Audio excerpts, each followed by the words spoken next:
यस्य स्थिता राधा श्रीश्च यस्यास्ति वक्षसि वृन्दावनविहारं तं श्रीकृष्णं हृदि चिन्तये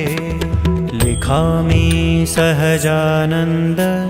स्वामी सर्वान् निजाश्रितान् नानादेशस्थितान् शिक्षापत्रिं वृत्तालय स्थितः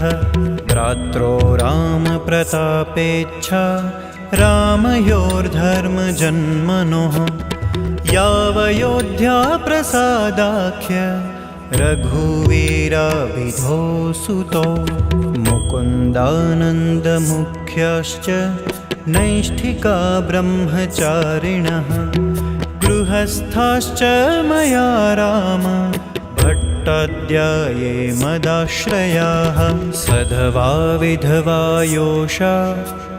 याश्च मच्छिष्यतां गताः मुक्तानन्दादयो ये स्युः साधवश्चाखिला अपि स्वधर्मरक्षिकामेते सर्वैर्वाच्याः सदाशिषः श्रीमन्नारायण स्मृत्या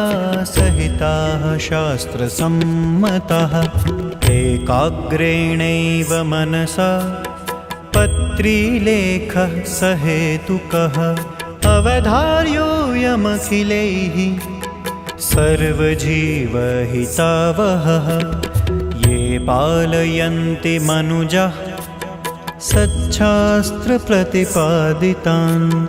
सदाचारान् सदा तेऽत्र परत्र च महासुखः।